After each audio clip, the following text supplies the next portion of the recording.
Hey everyone, welcome to the Fitness Business Blueprint podcast. We've got a simultaneous video and audio experience going today, and I'm joined by a very special guest, Mr. Wayne Large.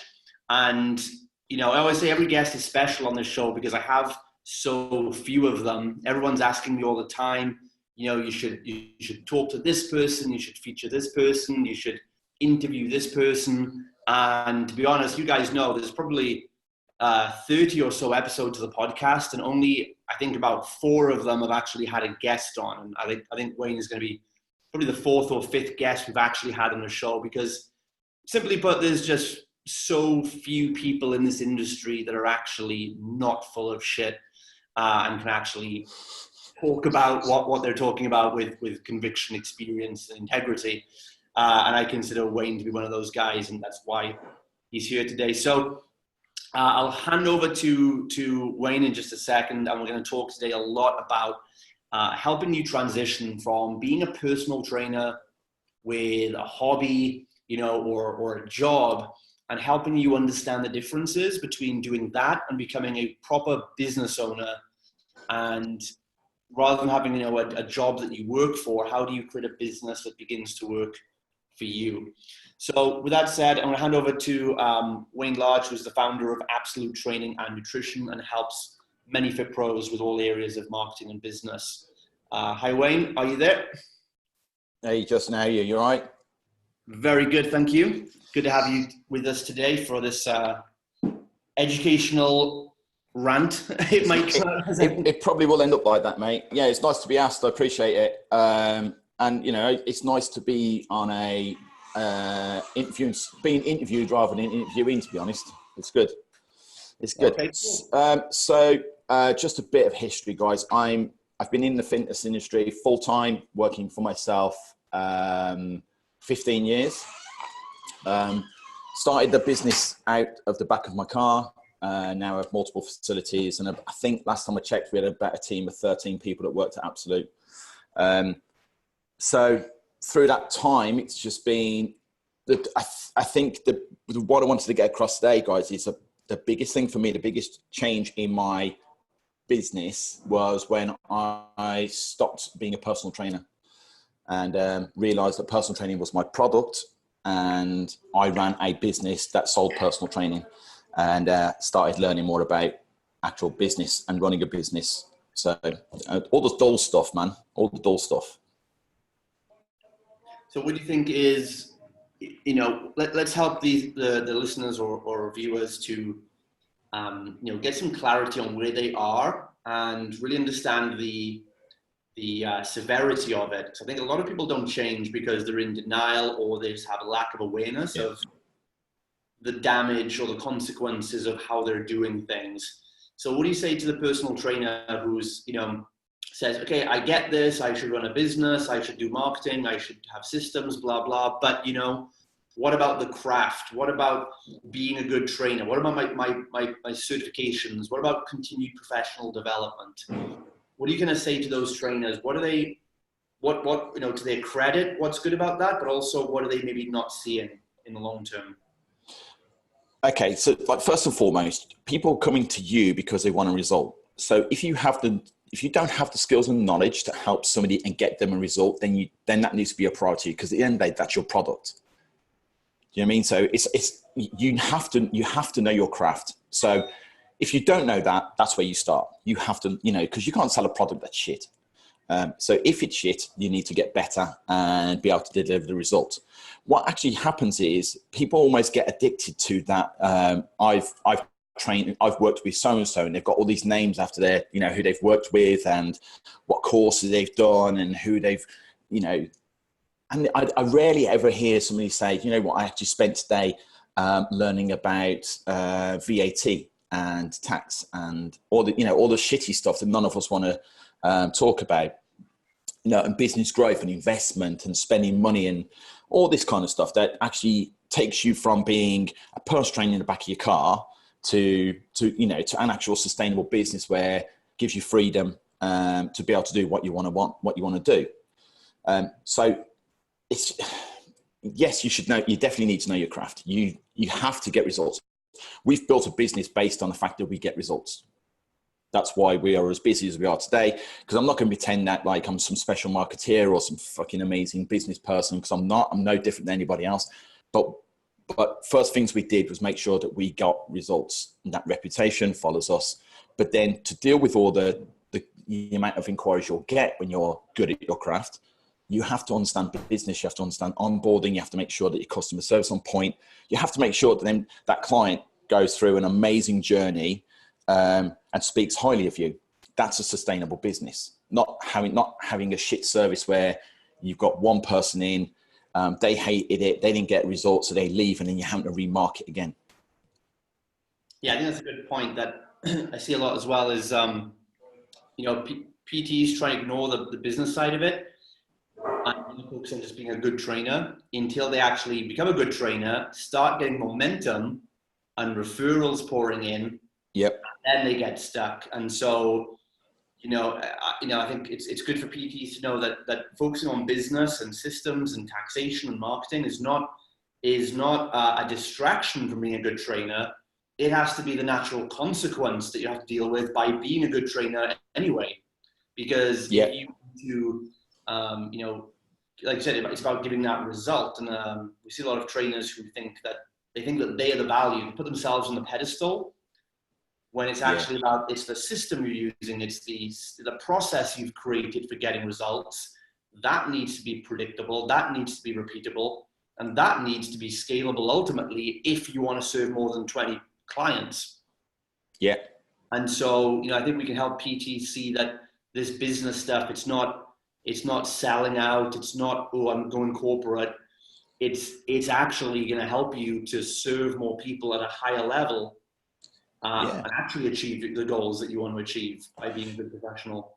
It boils down to what pays your bills. Can you go to the bank and say, look, I've got all these certificates, can I pay my mortgage with it? And they're probably going to tell you no. That's what it boils down to. I think you have to remove that little bit of ego. Just because you may be the best in the world and train with the best in the world. Over my years, I've met plenty of people who are outstanding coaches, could like literally get anybody in shape, regardless of where they come from, but are absolutely dire in business and actually aren't even in the game anymore because they just couldn't run a business. That's what we're here. That's why we do what we do.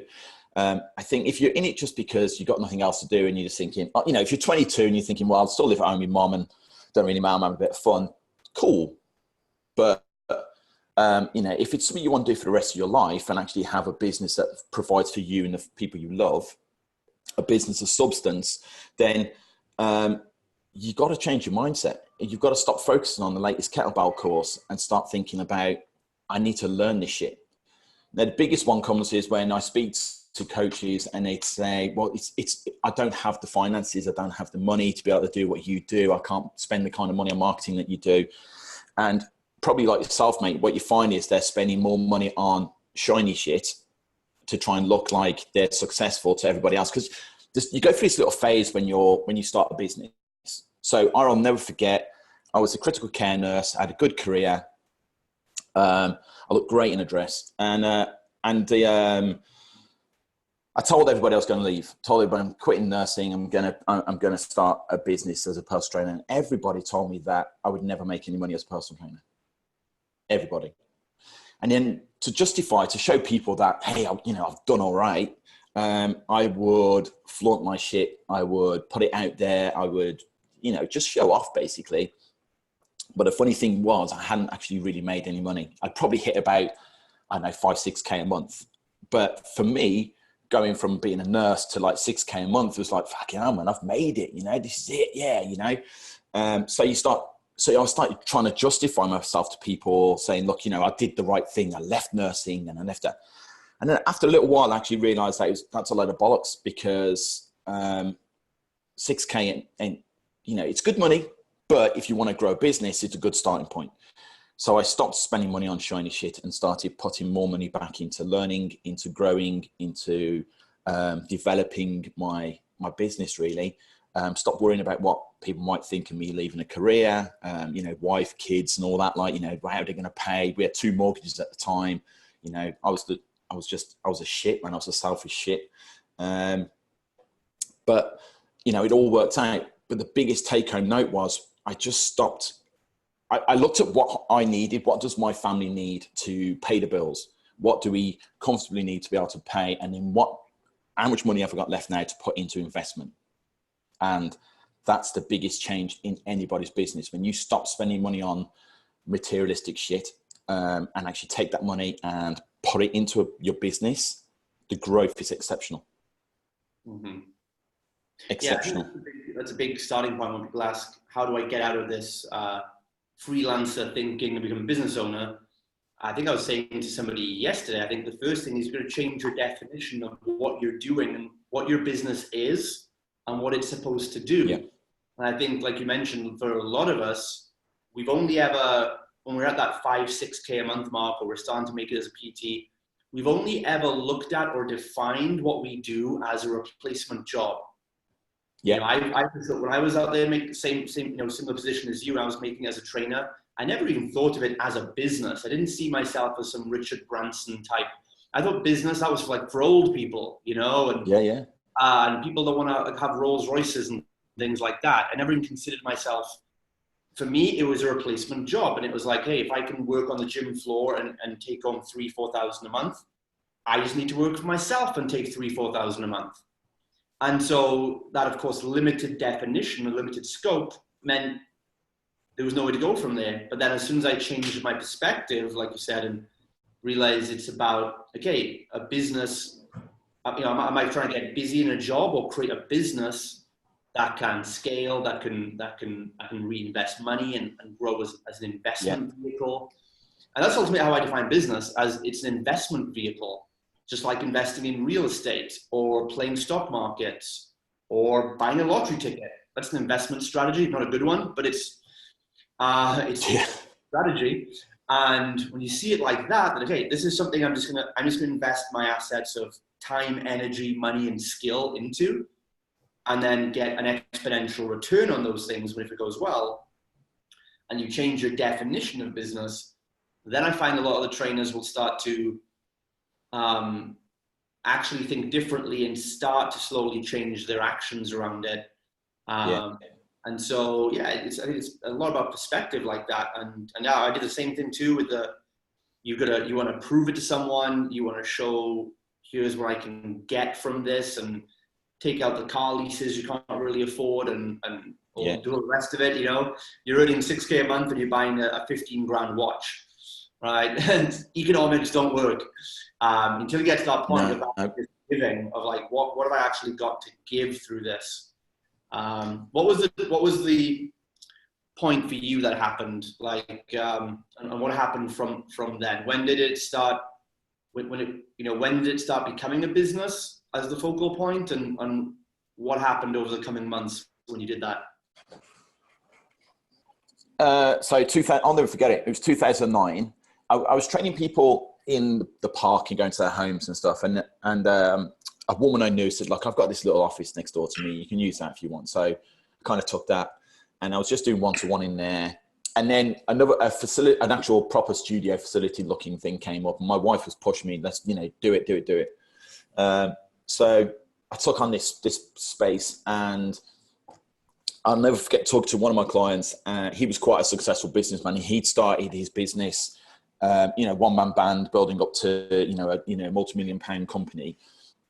And I said, how did you know? How did you know when it was time to step up? And he said, well, what are you doing now? And I'll never forget, I said, I'm doing about 73,000 a year. I think, about 73,000 a year. And he was like, it's good money. You live in North Devon. It's a nice life.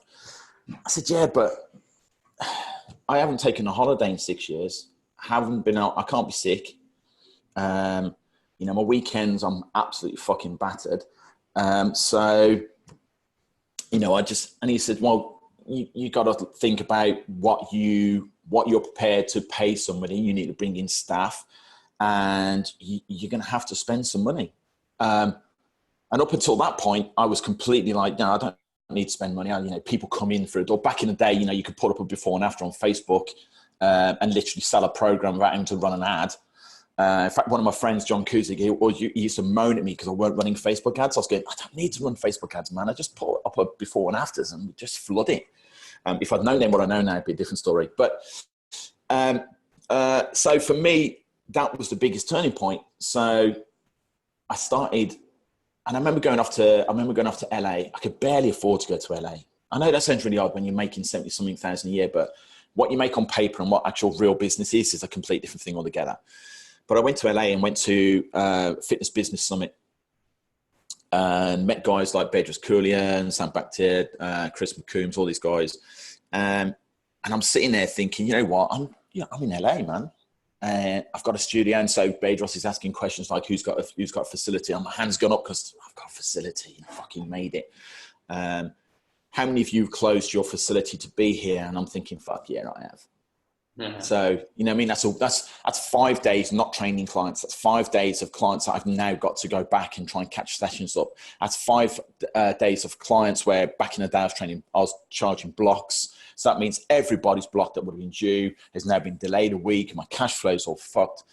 So yeah, they were the biggest life lessons for me, that you have to spend money to make money. And that's business. Every business, I don't care who they are, every business has to spend money to make money. And that for me was the biggest one. So I started spending money on bringing in a member of staff. So that was the February, March time of 2009. October, I went to Dominican Republic with my wife for 2 weeks, and my facility was being run by somebody else. I literally came, hit the ground, fucking found somebody, changed the systems, put everybody onto standing order and direct debits. Literally had changed my whole business within that, between February and October. And then from then on, it just went up, just grew. And how did you get past that point that, I know a lot of trainers have that sticking point of letting go, and they say, I get this, it makes sense, I should put systems, I should let other people run it. But, you know, they know, sometimes they're aware it's just an ego thing. But how did you overcome that letting go to other people? How did you? I'm not going to lie. Yeah, I'm not going to lie. I'm not going to pretend that it didn't bother me, and that fear was like, you know, they could leave, I could lose clients. This person could leave and take my clients with me. And then,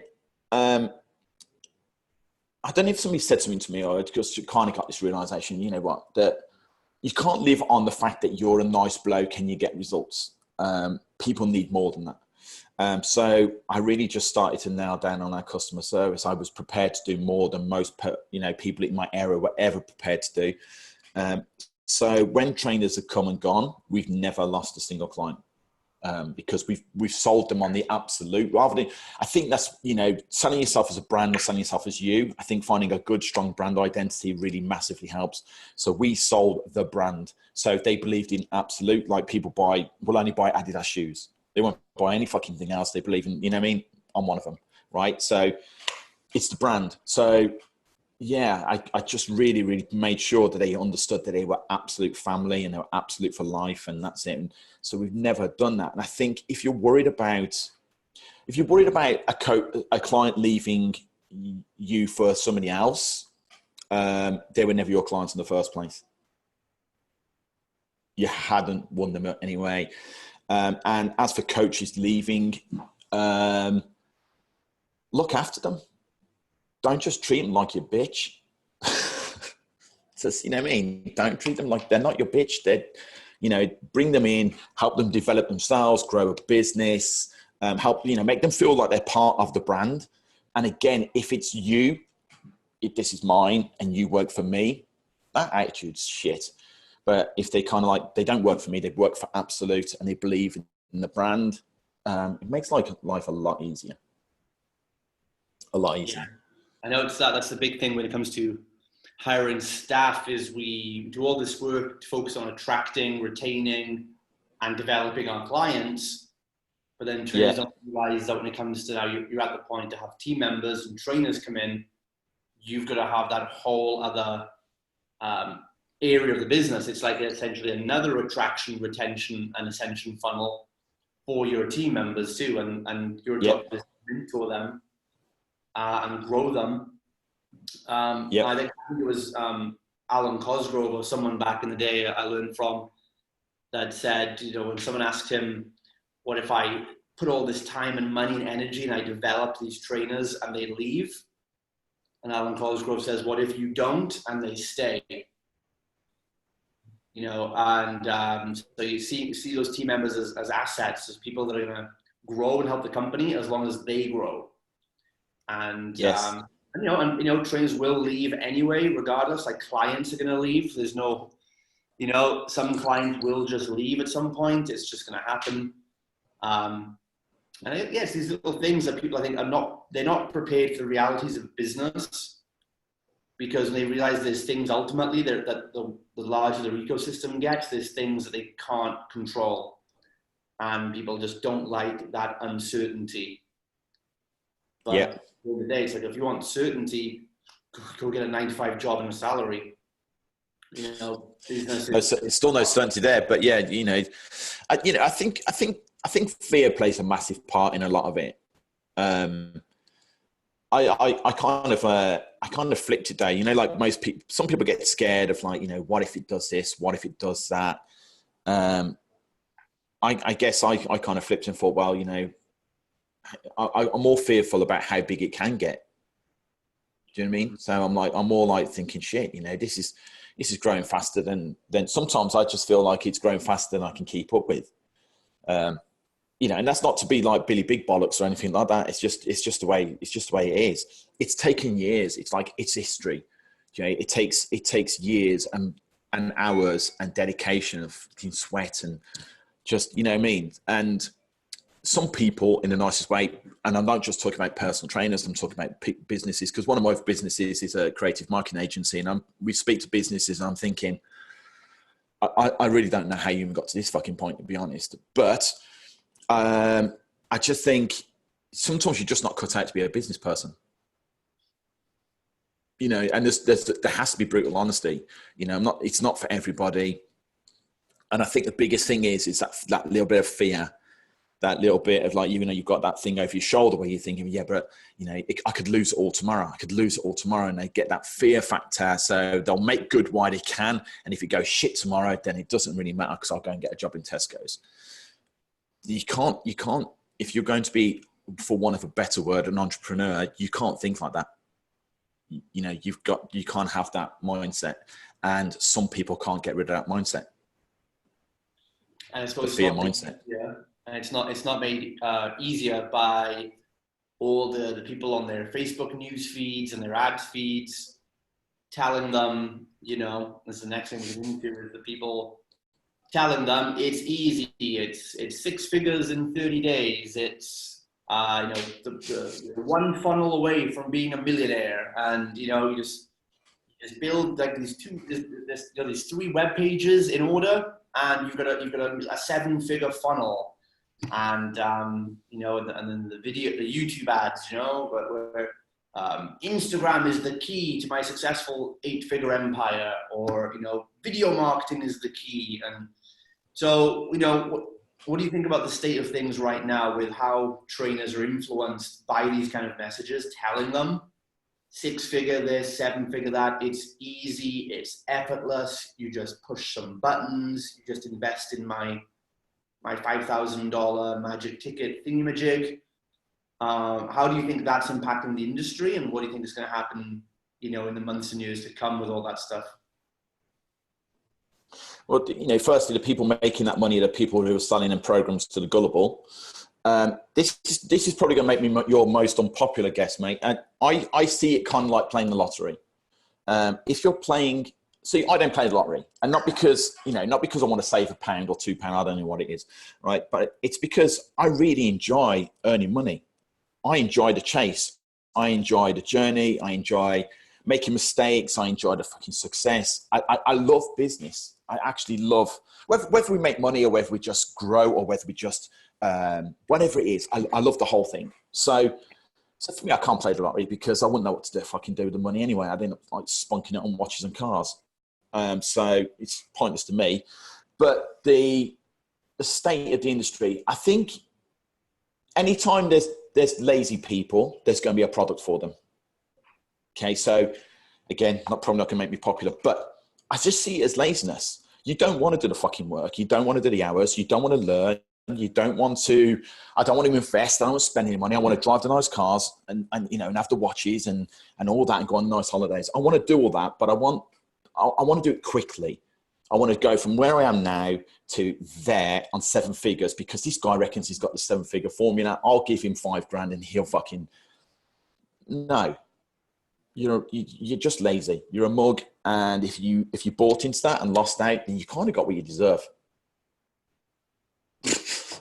You know, it's truth. It's truth. It's bullshit. Because if it was that easy, then Alan Sugars and fucking all these guys will be selling them products. They'd have showed you how they did it. You don't hear these guys of like proper money business guys. You don't hear them saying, "Buy my 8-figure fucking product." Because they know it. But basically, like if you're buying into that product and you didn't get what you wanted, then it's on you. You know, you can't blame the person selling it because they did exactly what they said. Give me $5,000, I'll give you a 7-figure blueprint. You gave them $5,000, they gave you a 7-figure blueprint. There was no promises, nothing on it. Nobody guaranteed it. They just went, I've got to, I mean, me and Justin can come up with one tomorrow. Like, you know, here's our 7-figure blueprint, give us $5,000 and you can fucking have it. No guarantees. It's just not being prepared to do the work. It's, you know, I find if you've bought into it, it's generally because you want to like skip a few steps and you think that was the easy route. Don't have to do anything about it. So I used to get angry at it, man. I used to get like really frustrated, these people selling this bullshit and thinking it doesn't work. It's not real, right? But then I just thought, actually, do you know what? Fair play to them. They've noticed a gap in the market of a bunch of people who are not prepared to do the work. So I'll sell them the easy route, and people will always take the easy route if they can. Definitely. Always. Yeah, that's it. They're just avoiding. You know, they still have to do the work in the middle. And the interesting thing is that the PTs that you know, fall for this, and I used to be that same way many years ago. These products, and it was the same thing I was for. When they come in and say, I just want the 6-pack abs, you know, I don't want to do the work for it. And we have enough to say to those clients, but then the trainers themselves are doing that same thing in business. Yeah, you know, yeah, absolutely. Business, I want all this. I want the outcome, but I want to process, you know. And I'm sure, you know, I'm sure you'd agree the same, looking back now, you know, we think we want these outcomes, but when we actually get to a point where, you know, we've achieved the level of success or, you know, a level of success that we're looking for in our lives, we look back, it's never the things we acquired. It's always what the real reward was, who we became on the way to getting there. Looking back and saying, shit, I did that. Shit, I overcame that. Shit, I didn't give up at that point. Shit, I learned how to work out that problem. And it's who you became along the way to get there that really shapes you. And, you know, the money, the business, the assets, that's just all gravy on the side, essentially. Yeah, yeah. I mean, we're taught not to look backwards, aren't we? We're always taught to be going forward, keep looking, keep going, right? But it depends on how you look at looking back, because I look at it like reflection, and I'm shit at it. I'm not going to make out I'm some kind of like reflection guru or anything, but I'm terrible of stopping and looking and going, wow, you know what? Council kid did all right. Do you know what I mean? I'm like, I'm blown away by it sometimes. So I don't know what's wrong with your Wi-Fi, man. I think, is it because you're still living in a cave in Cyprus? Hello? Yeah, your Wi-Fi is awful, mate. It's like you're in a cave. Oh yeah, it's I think because my friend Simon's here. He's on a call downstairs. I think whenever he goes onto a call, it cuts our bandwidth, I think. Wow. Time to go off the call. But,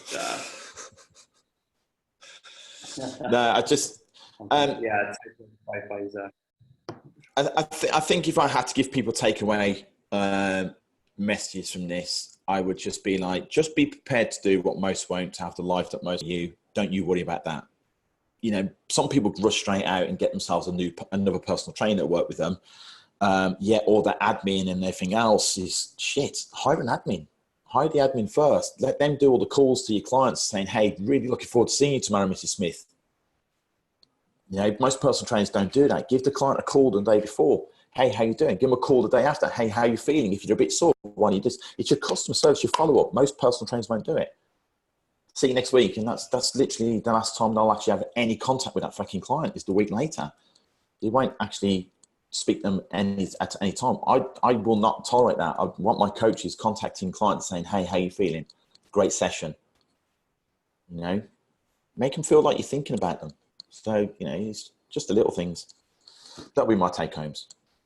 That's it. So yeah, lots of good stuff there. And so where can people find out more about you if they want to learn more about this stuff or just hear more from you? Where's the best place to go? They can join my group, which is called Building a Business of Substance for Fit Pros, and you can find it, or you can add me. I don't mind people adding me on Facebook. I will check you out before I accept you as a friend now, or even into the group, to be honest. I always check people out. I always make sure that, you know, I've got a small group and I'm not interested in, like, you know, 3,000-4,000 people in my group. I want, if I have to have 20 people, but they're action takers, then I'm happy with that.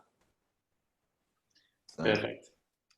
All right. Well, thanks a lot, Wayne. It's good to have some real talk in the industry. Yeah, it's good.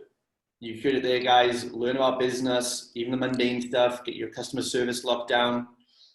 And then, you know, change that perspective as well of, you know, doing everything just so you can look good and get all the accolades for you, and think about what your business is really going to do for yourself, your loved ones, your family, and the future even. You know, a big one just to finish up on is, I remember, you know, I was in that spot where I was younger and I would justify not learning the business stuff by saying, well, yeah, I'm just young. I have no dependents. I have no kids, nothing like that. So I'll just earn this money and mess around. But then, you know, we don't think 5 years ahead where maybe you do want a family, or circumstances do change. We're in a funny generation now where we're in a generation now where as things go on, we're going to be paying more and more time and money for our parents' healthcare.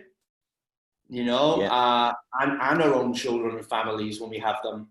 We're going to be squeezed in the middle, you know. And so 5 years can pass pretty quickly, I've realized. So it's always long game, always the long game. That's business. It's that you don't tend to come in business, particularly in the personal training business. You don't come in it to just for a couple of years. If you're running a business, you're in it for the long game. You know, and look outside the box. What else can you do? What else are you talented in? What, you know, the life of a business owner or an entrepreneur is not necessarily like, I'm only good at training people and that's all I do. You'll probably find you're really good at something else. It's just something else that you can sell yourself to other businesses that you've become really, really good at. I don't know, maybe you are, you know, the finance Excel king who can create Excel sheets for people. Put it out there, share that shit around, you know, because there's more than one way to make money. Always more than one way to make money, you know. But yeah, just invest in yourself. And I don't mean another kettlebell course. Great, guys. So if this is resonating with you, if it makes sense, go and check out Wayne. Go and check out the Business of Substance group as well. You'll see these links wherever you're watching or listening to this. Check out the text above, below, right, left, wherever it is. And you'll see some of those links to go and check out. Okay, so thanks again, Wayne. It's been a great chat. And no problem, mate. On the show enjoyed again it. To talk about something else. Awesome. Look forward to it. Take care.